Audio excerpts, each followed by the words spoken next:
Just before we start this interview, I just want to say a massive thank you to everybody who's been watching, who's been liking, subscribing. It really does mean a lot to us. It really will help, hopefully, getting other guests in the future, other amazing guests. So thank you very much. Keep hitting that subscribe button. It really does mean a lot. Also, just want to say a really, really big thank you to David Clarkson for coming on the podcast. Such a really nice guy. He was very open, he was very honest, and just such a lovely guest. And so really appreciate David's time. So I hope you all enjoy. Thank you.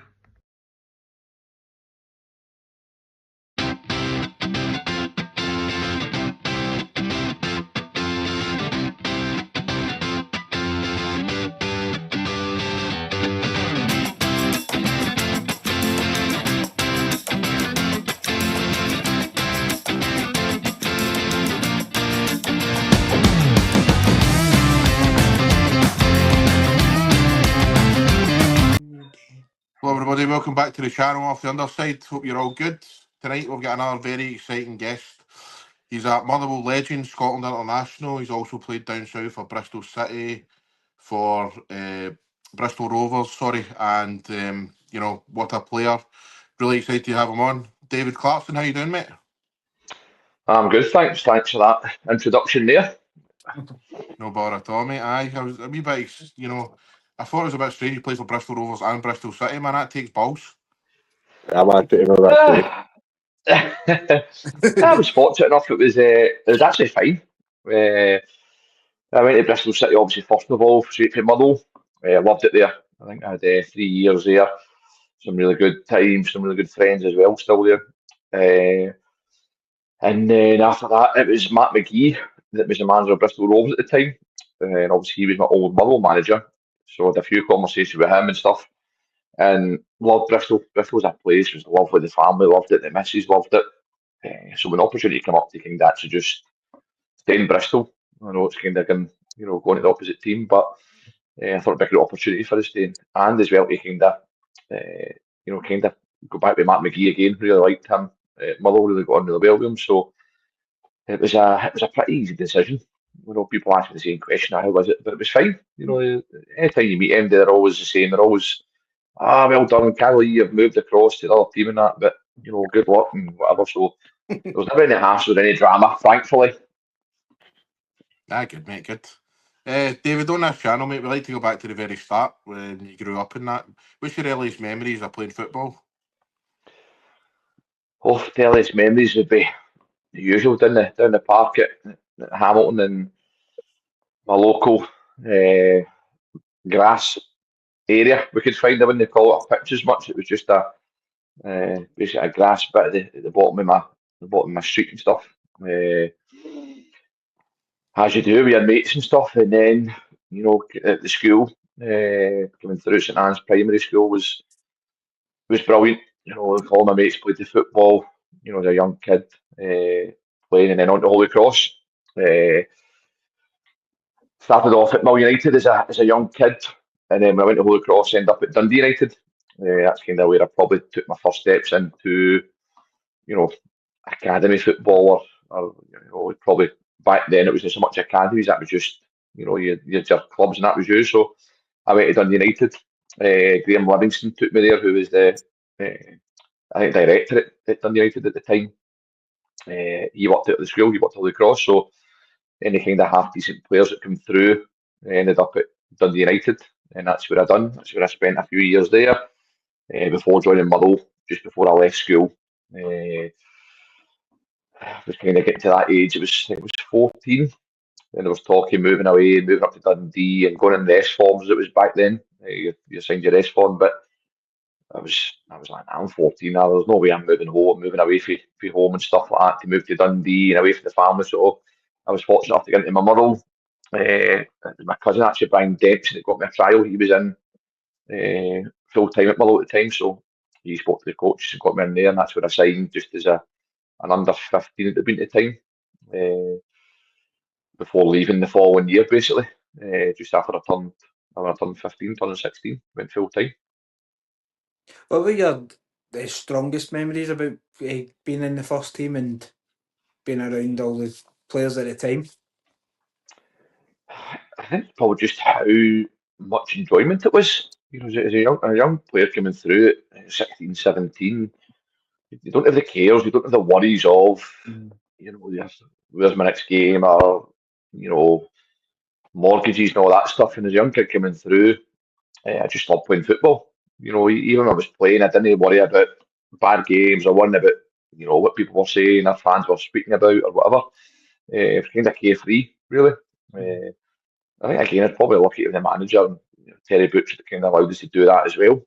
It was kind of, young kids coming through, got the opportunities because of, at the time, the struggles that Motherwell were going through financially and stuff. And there was a wee bit I just threw in there. It wasn't like, oh, is he ready? Is he not ready? You had no option but to play young boys. So I think that probably helped that there was no really expectations on you, and kind of just allowed me to go and play and enjoy myself.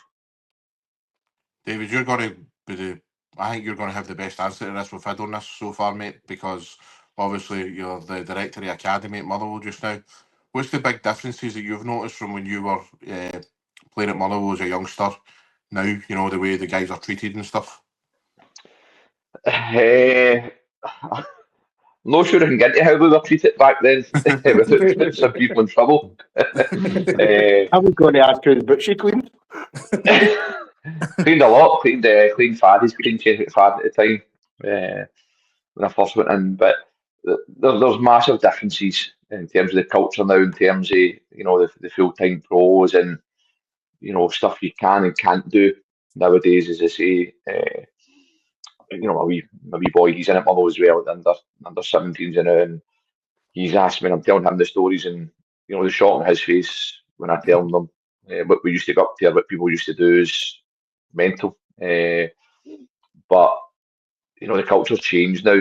There's a lot more demand on it. There's a lot more expectations from players and parents as well, in terms of the pathways and reaching their goal. There's a lot more structure to it in terms of the information they get, the coaching they get, the qualification the coaches need to have, the sports science stuff, the nutritional stuff. There's a lot more information now available to the young players, both online, both, you can go on YouTube, you can go into the internet and look at all this stuff, but we've got sports scientists, we've got nutritionists, there's a lot more staff in there now, as well, so a lot more information and giving the boys the best opportunity, down to the gym work. So if you want to go and do the gym, you run the gym yourself, and you went up and just hope for the best. Everything's now structured. You've got your plans, you've got your individual plans, that's tailored to each individual in terms of what they need and how they can progress. So there's a lot changed from back in my day, as I say, and the stuff you got up to as well changed massively. The times you had was some great memories back then.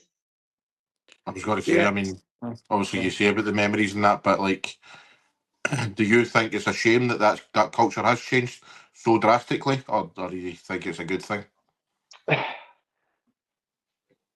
It's probably hard to say it's a shame. That's the stuff that probably shaped us and shaped me, and shaped us as young players coming through. You to kind of make sure you get your wits about you. If you walk by the first team dressing with pit boots up and stuff like that, you were getting pelted with socks, you were getting pelted with boots, you were getting shouted at and told to do one, go out the dressing room, and you were scared to get in there. Whereas now the boys walk about and it's a free flowing, and it's, how you doing, pal, how whatever, and that's what the culture changed.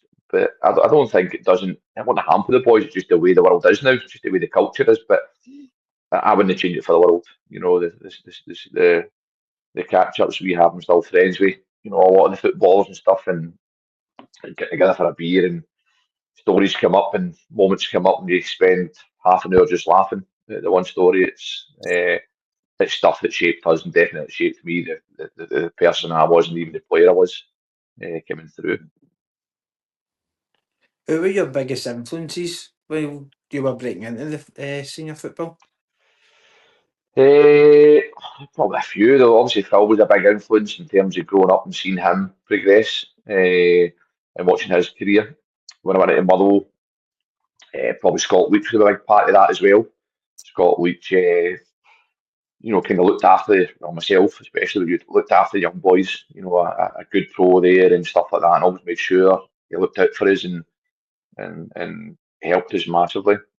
Probably Matt Corrigan was in that as well, Stevie Craig, and so a lot of the older boys, older pros. Probably something that's probably something that stayed the same as the older pros looking after any young boys coming through, and that probably helped to gain my period as a young kid. That there was always help and advice there, and it's probably the same now. It will be the same now, and it's the same now. But there was characters in that dressing room as well that the young boys coming through, but the older heads that always kind of looked after you and helped you along the way. In the early days at Motherwell, mate, you established yourself pretty quickly in the first team once you get in. Was that to do with the fact that you said earlier about just being a youngster and carefree and that, and obviously it must have been really daunting, but obviously once you get that first goal under your belt and start playing, do you think that was just part of it because you were young and that? Definitely. You spend young kids coming through, you want to be a footballer, that's all I kind of dreamt of, and then you get the opportunity. I didn't. You don't really have time to think about it. You kind of just go on with it, and day to day becomes the routine, and then being involved in the first team started to become the norm. But within that, you worked hard for it. You kind of continue to try and develop, continue to work as hard as you can, and lucky enough to have a manager that kind of believed in that. And it's not until you kind of look back now, boys will say the same when you're older, and you look back and look at it and start to think a bit deeper into it. But as a young boy, you kind of just cracked on with it. I was doing and playing games, and I was coming in and doing my job. I was cleaning boots, I was cleaning the tunnel at the time, or continuing that part of my YTS, as it was called at the time. So there wasn't like it was your first team, that's you. I spent 2 years playing on a Saturday or a Tuesday night, and then coming in and cleaning shit off the boots and sweeping tunnels and stuff like that. So it was just that was the norm back then for me. That was the process. What did the Motherwell strip mean to you, especially being so close to home? The Motherwell strip, did you say there? Sorry. Aye, the Motherwell shirt. It's a real passion of mine, and a real love. I think because as a young age, even when I was younger, supported them. So it means a lot to me to try and help develop that next generation, to try and make sure the club keeps progressing. Really, I love the place, I love the people in it. It matters so much to me, and probably I still say the same, that I'm always wanting the best for them, no matter what that is. And I'm fortunate enough because of the opportunities they gave me, that I'll continue to try and support that as much as I can and try and help that within the club in any aspect as I can. As you've spent the last 10, 12 years now in coaching, doing different parts. Parts that I wasn't employed to do, but parts I've took on and parts I'll continue to try and help with, just because of that, that love for the club. So, it means a lot to me to make sure that I want things to go as well as they can, and I'll try to keep doing that. Were you always a striker for your days at Mull United or away through at Motherwell? Yeah, mostly striker. Obviously, back in my boys' club days, it was sometimes you were through in goals, sometimes for whatever reason, I play in goals today, I can play whatever, as any young kids do. So, but it was always mainly a striker, all the way through. Don't know why, it was just kind of one of these positions you find yourself in. Probably as a young kid, you always wanted the glory, scoring the goals, didn't you? As coming through as a young player, boys club. I played for Mull United when I was younger too, right? I was a striker for them, but see, when I played with my pals outside and growing up, I went goalie. Aye. And then that carried on, and now my son, he's playing for Mull United, and he's a goalie. He's a goalie. I mean, that's it. It's so good. You know what I mean? It's probably a bit of me. When I think to beat my boys, he's been at Motherwell, he's been there since the same. He was 8 or 9, so I was at boys club right up until I was 12, 13, really. So it's probably a bit that kids miss out nowadays. That's probably the biggest part of the culture. academies run from 7, 8, 9 years of age nowadays. They still have some, obviously, their boys club stuff, but they come into academies at 9 years of age, so they don't have that. Probably years of, or some boys don't. Of course, some of them do, and you bring them in later. But for kids that have been in the academy, that's all they've ever known is academy football, and sometimes that's the bit that they miss. The awards nights and going and getting a player in to do your awards nights in the pub, in a local pub that your team plays for. So there's parts of that kids miss now. Part of that fun that probably is a big change as well for them. Davey, was that your best pitch to get your boy a wee look at Off Underside, was it there? No. That's coming at the end. If you want a goalie on trial, go to Mill United under 13s. There you go. Are you the one What was that? Is it you that keeps sending me the emails? No, mate. I only thought about it about 3 o'clock today.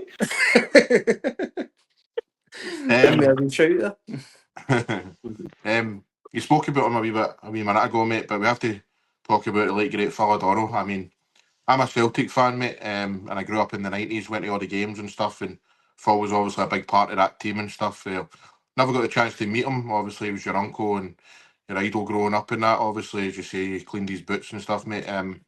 What's your memories of Phil when obviously just that tragic time that happened and stuff? It was horrible. Yeah, obviously growing up, it was brilliant.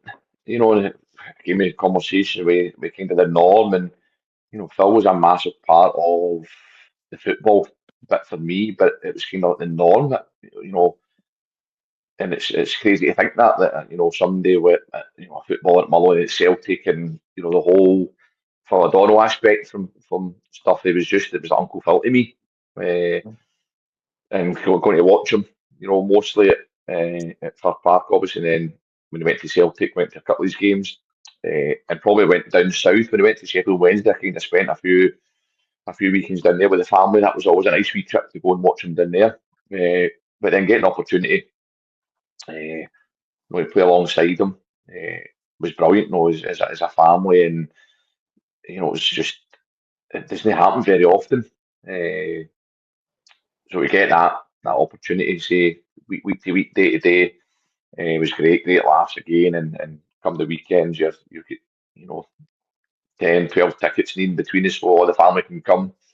It's great to be able to look back at the memories and look back at the pictures or the videos and stuff, and show the wee man as well. He's football daft. He's 14 now, but he's football daft and goes on and watches clips of everybody, and he'll run a clip of me, I run a clip of Phil, and it's great to have that memory and the videos to look back on and show people.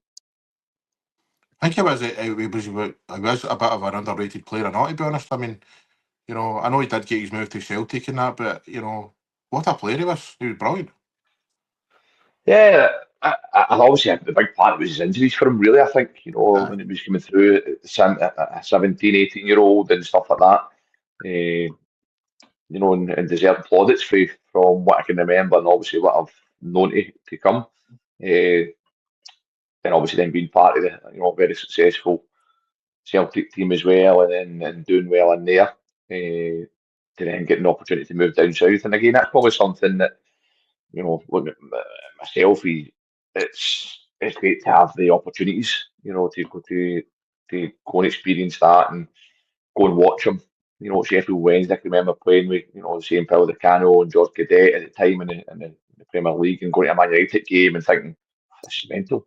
As a 12, 15-year-old kid, going and watch them. It was brilliant. But, coming through, he was always, the box-to-box midfielder, as the old saying was back then. And energy and stuff like that. And his left foot, he was very well thought of. Coming through as a Motherwell and Celtic player. I went to the match in memory of him no long after it, man. Lovely day, you know what I mean? It was just so good to see so many people coming together for just a lovely guy, you know what I mean? So that was a great day that day as well. That was, I don't know, I remember. He gave me my trophy for my United one year. After you talking about that. It's mental. It's mental. That's the things you remember though. You know, some say sometimes kids they're missing out on that. It is. I can remember the same at my clubs, the people that came and stuff like that, and the boys miss out on that. But they've got other memories to look back on, I suppose, when they grow up. Was there any nepotism when he was training, or was he giving you a bollocking when you needed it? No, it was always the same. It was a ball when we needed it. It was me telling him to shut up. I done everybody else. Oh, you shut up. So there was always that. But you would get the same. Oh, look, my uncle this and my nephew that. So there was always that came, which was good. It was always good. Good band. 2009, mate. You did you moved down south to Bristol City. Was it always a goal of yours to go down south?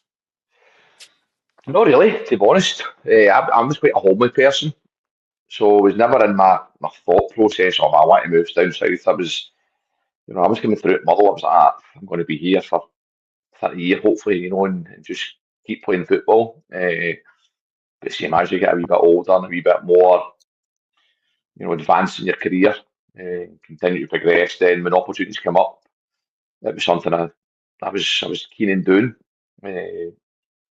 I had no idea, to be honest, where they were playing or who they were. My focus was solely on Motherwell, so when it came, I had to do a bit of background, where they play in the Championship, a wee bit about them. And, after speaking to the wife and stuff like that as well, we kind of thought, probably is now a good opportunity. I've been doing well at Motherwell and, like everyone else, the chance might never have came again to move somewhere. So it was great to get that opportunity and great that you had that chance that some people never get. And as I say, moved there and we loved it. Spent 5 years between the both clubs. And absolutely loved it. Probably the best thing I'd done was to go away and experience different cultures and different styles of play, different managers.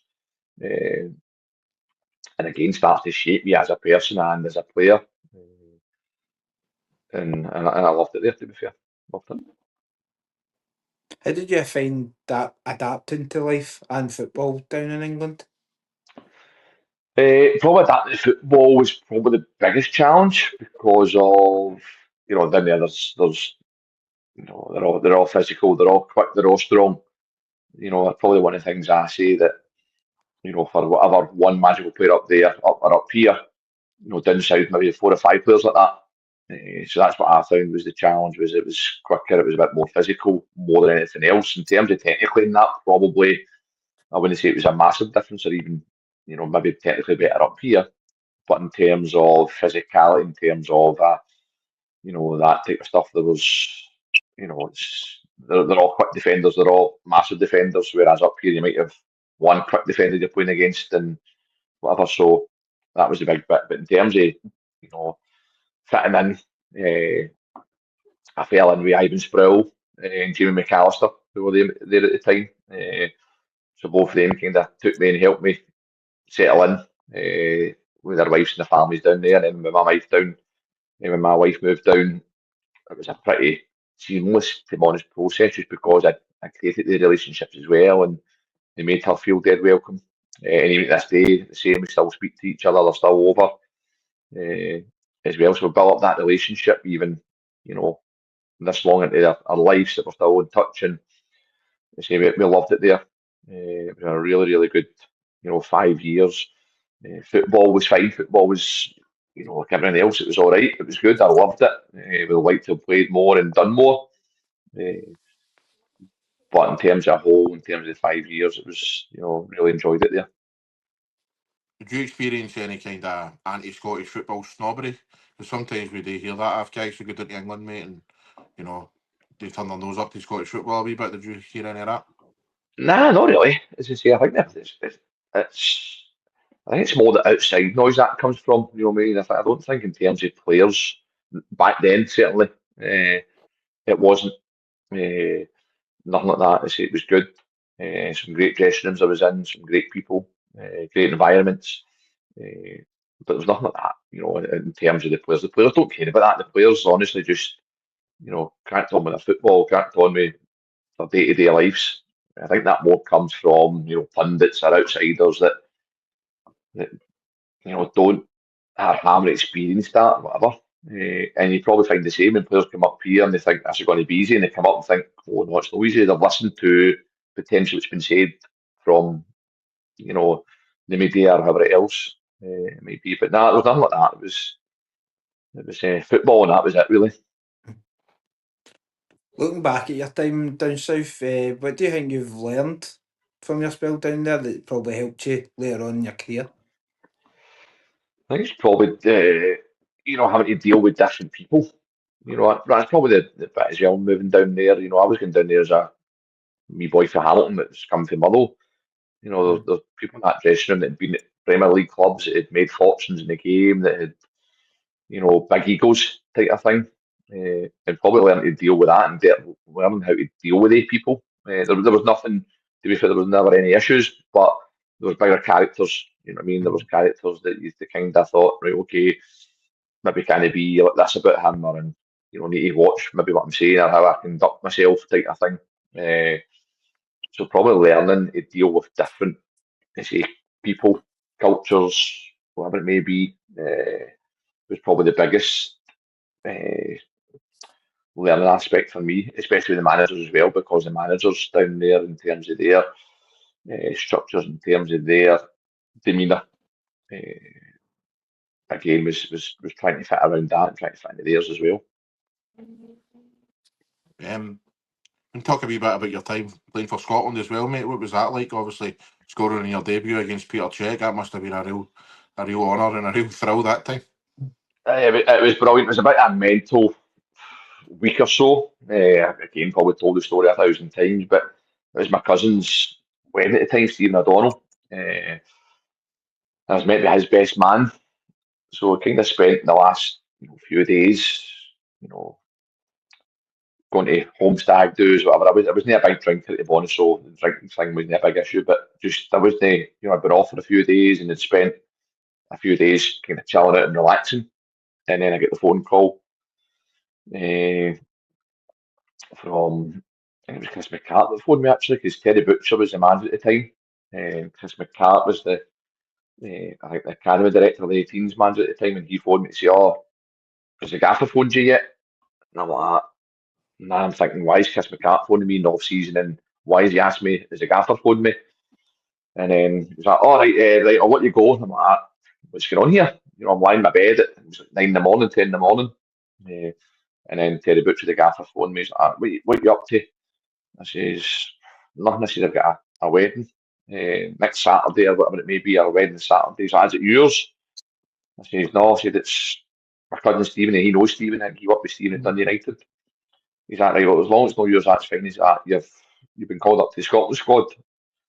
You need to report at Cameron House for 6 o'clock dinner. You'll miss training now, we're going to training, but go and get your stuff. And I'll see you then. And put the phone down. I'm like, the missus like, the gaffers, I'm saying I'm going to Scotland. He's like, at Cameron House. So I'm rushing about, and no boots, no nothing, no shin guards. I had to phone Aldo, the kit man at Motherwell, to come and open the club up for me. In between that, I phoned my cousin Stephen and say to him, listen, you know, I can't be a best man. The wedding's like 4 days away. I was like, I need to go to Scotland, and he was buzzing. He's delighted for me.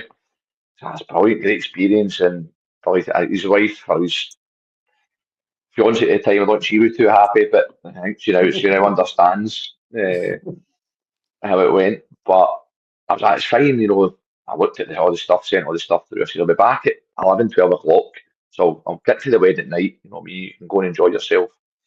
And I never ended up getting there late because it was delayed and the flight was delayed. But the wedding was the same day as the game. So it was a great story because the wedding goes and you go to the reception and stuff like that. And they're doing their speeches and whatnot. And I think one of my wee cousins at the time, we were saying, ran in and was like, oh, David's come on. So, you know, kind of something, I think Stephen and my papa might have stood up and said, oh, there's David made his debut, you know, cheers everybody and whatever. And then about 5-10 minutes later, they come back in again. David scored. And I couldn't say the full room just emptied. You know, everybody just ran through to the bar area, came through. He said it was surreal. He said it was brilliant, but he said what a night they had. He said it was just carnage. He said that then just that lifted everyone off. You know, as if the night wasn't going to be mental enough. He said the full place emptied into a wee room with the TV on in it.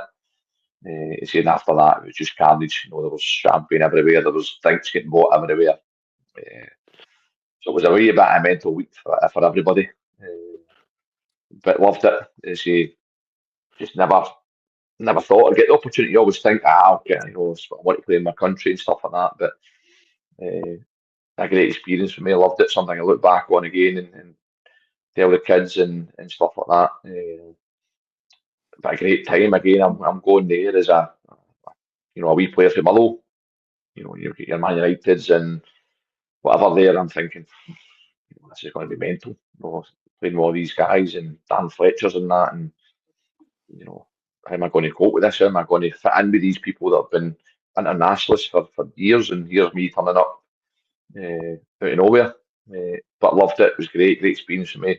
You know, made to feel welcome and stuff like that, and was in the squad for a while after that. But to get that debut and then score, it was literally a dream come true, really. Did you feel you got a fair crack at more caps, or was it just tough competition at the time? There's always tough competition, you know what I mean? I was just honestly so thankful I got the opportunity to start with. Did that, and again, went there with no expectations, went there with thinking I wouldn't even been on the bench or whatever. I thought I'll go there and I'll, you know, train, I'll be part of it, it'll be great, and I'll sit on the stand, I'll get to watch the games, and you know, great to even see I was there, but then I was on the bench and stuff like that, which is another great step, and then get an opportunity to come on. It was brilliant, but as I say at the time, it was Kenny Miller, James McFadden's, you know, there was top players there, and that was a bit for me. I'm like, you know, this is mental that I'm involved in this setup. You know, a young kid from Motherwell. So there was nothing from my point of view that expected anything. Well, like we all do, of course, I would love to get more caps, but you know, I think I was just lucky enough to get my couple of appearances that I did. Since we're talking about Scotland, mate, did you watch the games this week? And I take it you were screaming for wee Lennon Miller to be getting his in that first team. Yeah, I watched them. It's all obviously came on and he played a few games back, but that's a bit for me. That's a joy, you know, for the role I'm in now and seeing Lennon progress and hopefully can get more opportunities. I think he will. You know, he's been excellent, and I have no doubts that, you know, his Scotland career will start to flourish. You know, but again, tough competition in there with who's playing it now, and it will just bide his time. But I think from my point of view, I certainly know his qualities, and no doubt Steve Clark does, and you know, Udinese have got a massive player in their hands, you know, and especially a young player. So it's probably going to be a project for them as well to let him flourish there. But it'd be good to see him get more, you know, as young players, young Scottish players coming through, get more opportunities when the time's right, really. But I'm pretty sure he could fit in there, no problem, in my opinion. You know yourself, mate, obviously a big part of the game is attitude and stuff. Obviously, Lennon might have all the ability in the world, but as a person, do you believe he's got the attitude to kick on and you know, live up to the hype that's surrounding him? Absolutely, he's got one of the best attitudes I've seen as a young kid. Even as I kind of come across him at 12 years of age, and it's one of the things I say about him, because obviously, you know, people rave about his abilities and stuff like that, and rightly so. But as a young kid, even at 12, 13, he always had the hype about him. You know, always had teams coming to watch him, always scouts at their academy games, always interest every year. But never fazed him, the family as well. You know, how probably level-headed they were, how important they've been in his progression. Because I think they've seen the opportunities and seen the long game in terms of, you know, letting them progress, letting them go and play at Motherwell, knowing that, you know, the ability's there, he'll get his move. But even as a young kid, he was so respectful. You know, he was always doing the jobs. He was always first to clear up. He was always keen to make sure he improved. And I think that's probably a massive part of, you know, why he's on this journey as now. Because you can have all the ability you want, but if that attitude's not there, sometimes that's what hampers you. But his attitude's been spot on. And again, I was speaking about the older pros in the dressing room. Lennon acted like an older pro, you know, at 17, 18, when he was in the young team dressing room or in the away dressing room, he was always a leader. And then when he get moved into the first team, you know, he probably get treated like an older pro just because of the way he was in the dressing room. The way he conducted himself was brilliant. What about the Italian game? Do you think that will suit him? Obviously, I think it's a bit slower, isn't it? More technical. Possibly. I've not managed to see much of the games, to be honest, but honestly, I think Lennon could play in any style of play. I do. Technical ability, his awareness is incredible for the best I've seen in a young kid. 18, 19, seen before then. So I don't think there'll be any issues fitting into any style of play. I don't. I think he'll adapt really well. And it's probably just giving them time, because probably people think, he's going to Udinese, he needs to go and play straight away. There's still a bit of me that kind of is a bit like, we'll just let him flourish. I know I'm raving about him here, but he still is a young player coming through, still going to learn, still got a lot to learn. But you know, people not to put that much pressure on him. But say for me, he's dealt with it so far, so I'm pretty sure he can deal with it even after the move.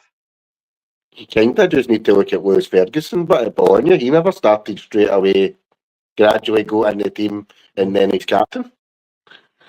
And obviously the injuries hampered him starting again, but that's what you need to look at, do you know what I mean? Because Udinese buy a lot of good young players, maybe loan them out for a season and they come back and they'll play.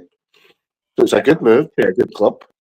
I think it's a great move from him. You know, I think kind of it's the challenge that he wanted. It's a different, you know, you could have went down south or, you know, the clubs up here, but I think to go and challenge that Celtic's a brave decision as well, you know, because, you know, probably a lot of people thought, it'll be Celtic or Rangers or it'll be down south.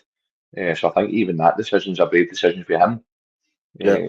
I think he understands the challenges, and it's just that time to see the project, as I say there, even, you know, how good he is only a young kid still. So there's a lot of years to come, and hopefully we can see the best of that with Scotland as well, with a long time to come. Definitely, and you know, I've loved to see that the last few years, you know, boys like Aaron Hickey and stuff, and as you say, David Lewis Ferguson, that, you know, taking that leap of faith to go abroad, and Max Johnson as well. Do you know what I mean? Young boy from Motherwell went out to Switzerland, wasn't it? He went out to Sturm Graz, wasn't it?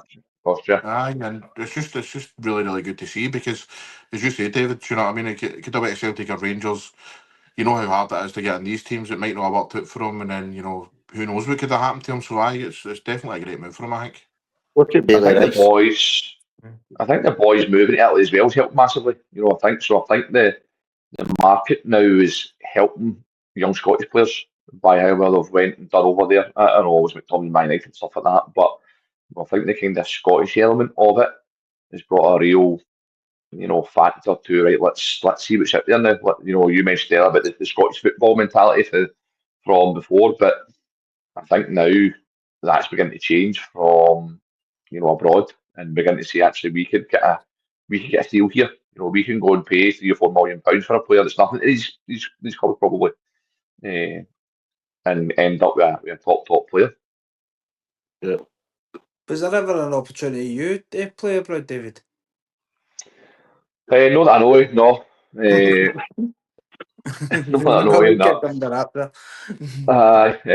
Nah, as I say, there was it was just the English ones for me. Again, I'm not sure I would have liked that. I don't know. I suppose you need to be in that scenario, but, you know, mentioned there, I was quite a homely person. You know, like the kind of close-knit family and stuff. So I think my England was probably the fullest I've went, to be fair. Aye. Fair play to him. But after your... Sorry. That was just exactly what you were going to say. After your time down south, you returned up Scotland to play with Dundee then also again in Motherwell. What drew you back up north? The lack of opportunities, to be Fair honest. enough. Not really a club. Not getting a club to the south. That's fair enough. Now, I probably about that. To be honest, it was obviously Bristol Rovers. I finished that, and it was a year to get relegated actually. And you know, it was a horrendous day. You know that last game, and after that, I come back and I said to the missus, like, listen, I said, let's just start back. And I says, you know, without even knowing what was happening, I says, they're going to get relegated. I don't see myself being here next season. Let's get back up the road and try and get something back then. So that's a decision being made before even, you know, thinking about it. I did keep the options open though, you know, but I just say, let's go back up the road. If sun comes up, then fine, I'll deal with it then. But let's get up the road. So now I came up the road, and again, it was a wee bit of a mental time for me, because even when I came here, I came in trial to Motherwell to start with. I spent about 4 or 5 weeks in there, went in pre-season with them. Stuart McCall was manager at the time, went in pre-season with them. They never signed me, so I was like, right, okay, where's next? I need to come Marnock for about a week, 2 weeks. Again, there was no decision made. I was like, well, you know, season's getting on, our season's starting. So that never happened. Went to St Johnstone as well. That never happened. And in between this season, they already started. So I'm sitting here thinking to myself, you know, geez, this is going to be carnage. This, you know, am I going to, where's my next move here? Where's my next job coming from? And then end up going to Dundee. It's with Paul Hartley, and they signed me.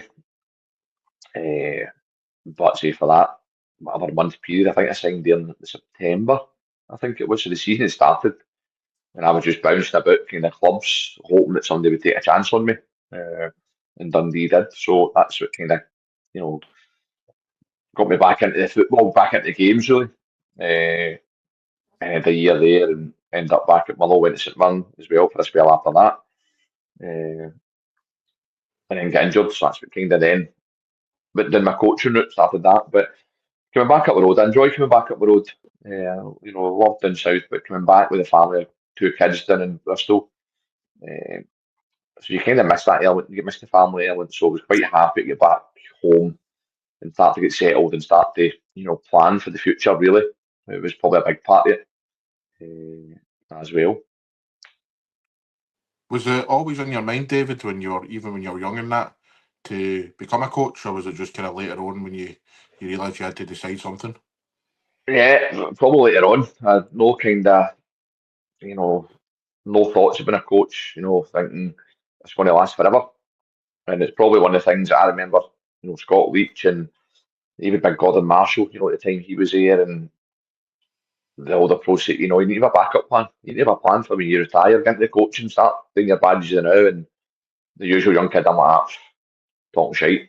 You know, what do they know? I'm a young boy, I'm 21, 22, 23, I've got plenty of time. But before you know it, it goes by you. I started my badges when I was at Motherwell, so when I come back home, maybe about 26, 27, something like that, I started going through my B licence, and then I thought, it's all right. You know what I mean? Then I done the A licence. That's probably when I get a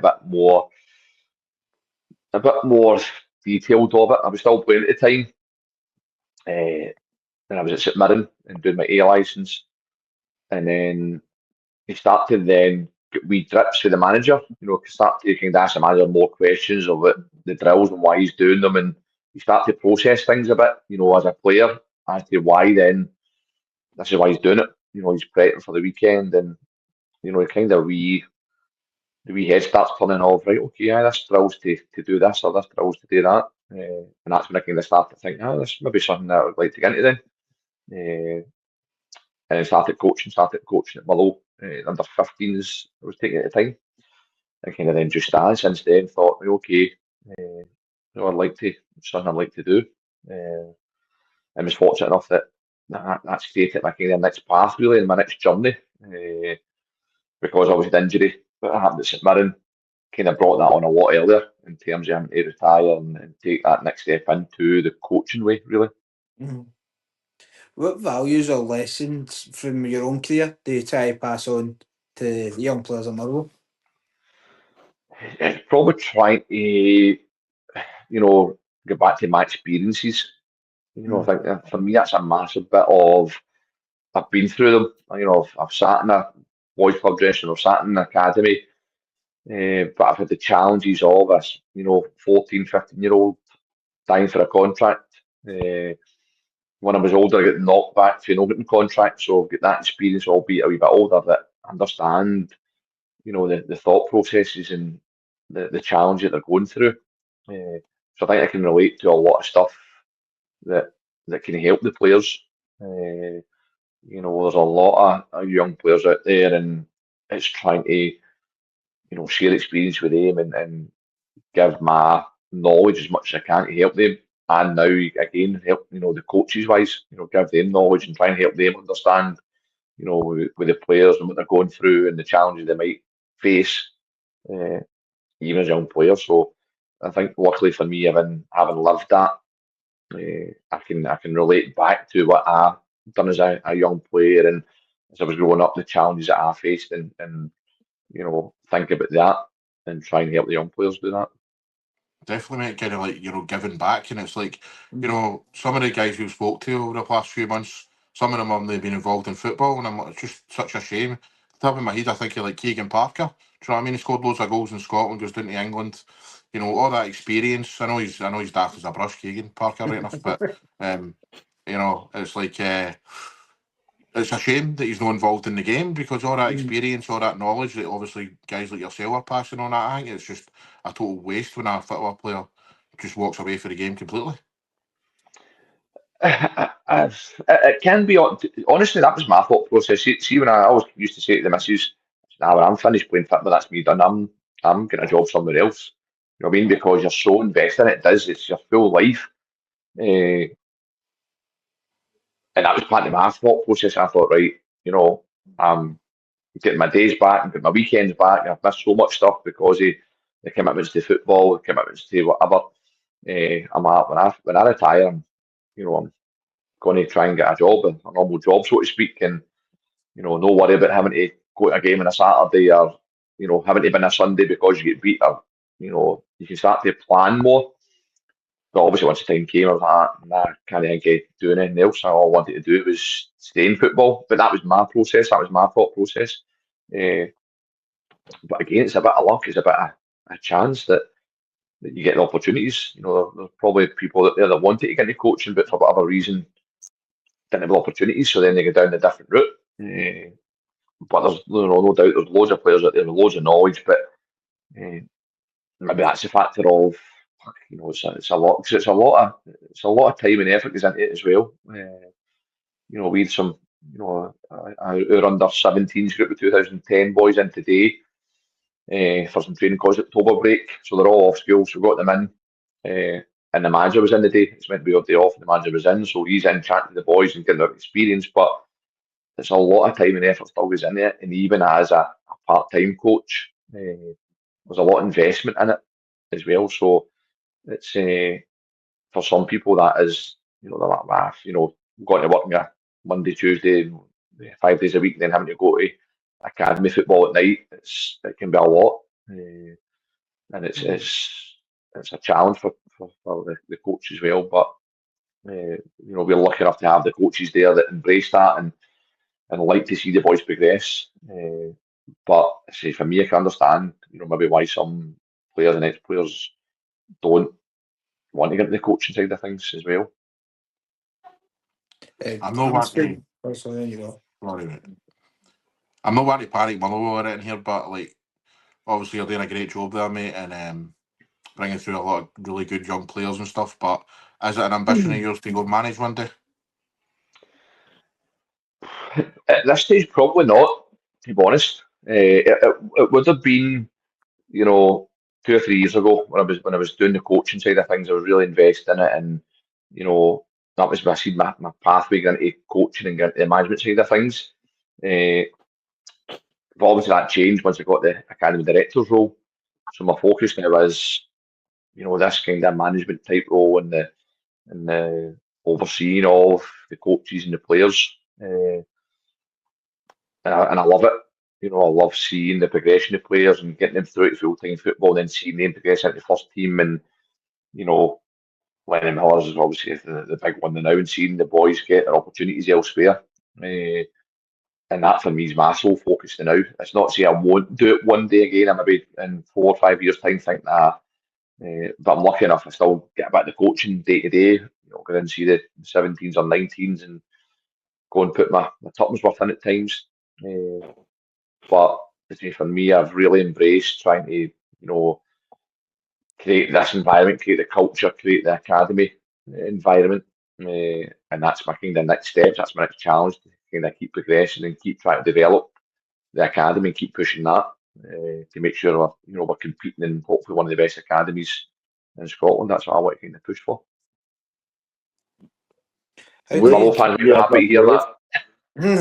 Would you ever move? See if an offer came in for you to go to another team in Scotland for the academy, would you go? Or are you settled, happy, because it's your team? I think I'm settled and happy. That might sound a bit daft, but for me, even when I was playing football, it wasn't right. Where's my next move? I never thought that process when I was playing football. Right, I want to move, and probably the same in this role. See, spoke about Motherwell earlier and how much they've gave to me and how much I want to give back. So that my focus is just kind of trying to push and as a club as well, they're trying to do that. The new manager coming in and the kind of new style. They're trying to create new environments and create different opportunities. So, I'm happy to be part of that, and no real ambitions to say, can I go here and go and do this?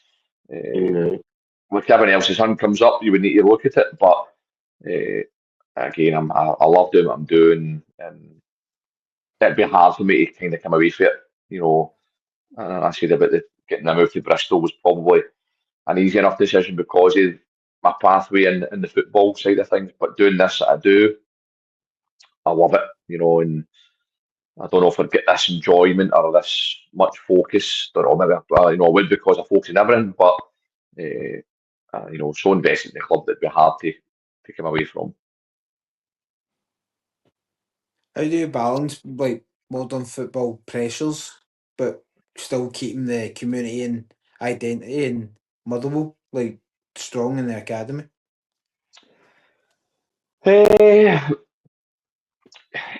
It's just like the balance between pushing as much as you can, but getting enjoyment out of it, and creating that environment, creating that culture.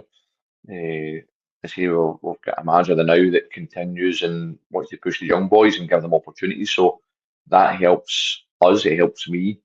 To kind of try and push your players and show the players that here's the opportunities you're going to get. You try and give the players as much experience as they can in terms of different games, in terms of challenge, trips and stuff like that. Trying to keep the connections with them, keep the connections with the parents as well. So it's just constantly trying to keep it rolling, keep challenging each other, keep challenging the coaches, keep challenging the players, but trying to get the best at them, but also the realisation of football's a hard place to be as well. It's tough going, it's a tough environment, and it gets tougher as you get up the ages. So trying to learn them and trying to give them that information of here's what can happen, go and embrace it. I quite like the look of this new manager, by the way. I know that it's early days, but looking at his CV, he's won things already, and coming in, it's been a good start to the season. But would you make him so far? He looks decent, doesn't he? Yeah, he's been good.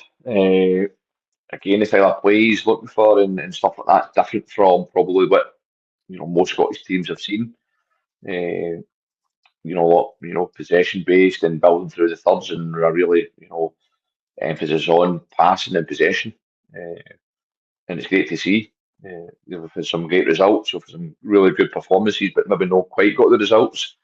Probably Hearts is the big one where you're 3-0 up and cruising, and probably one of the best performances Andy's seen for that game. But then you draw 3, so it's a challenge for him though, because he's come in and had a short time to try and implement this and try and get the players to buy into it, and they have done. So it's exciting. I'm really looking forward to seeing how the season goes. It's really good to watch. I think the fans are really enjoying it, and hopefully we can get the results to back that as well, which is the big thing, which we have done so far. But really good, as I say, he's really good with it. Always asking about the academy players and the boys and how that's doing, and the B team and the 19s. So it's something that he's been used to. So I think he's been in the academies and worked his way through, from 15s up to 21s and 13. So it's good to have that background, I think, as well, that he can connect with myself and with the boys because he's been through that process. So I think for me, that's a huge part of it that we can connect on as well. Brilliant. Mate, only get one last question to ask you, David. We asked this to all the guys we have on and stuff. If you're the coach and you pick 5 players you played alongside for your 5-a-side team, who's getting in your team, mate? Just any players, does it need to be a keeper and whatever, or just anything? No, whatever. All right. Striker and goals. Somebody could just take a shot on goals and that. All the attack. Just a backy. Probably Faddy would be, the main one. He'd be the goalie,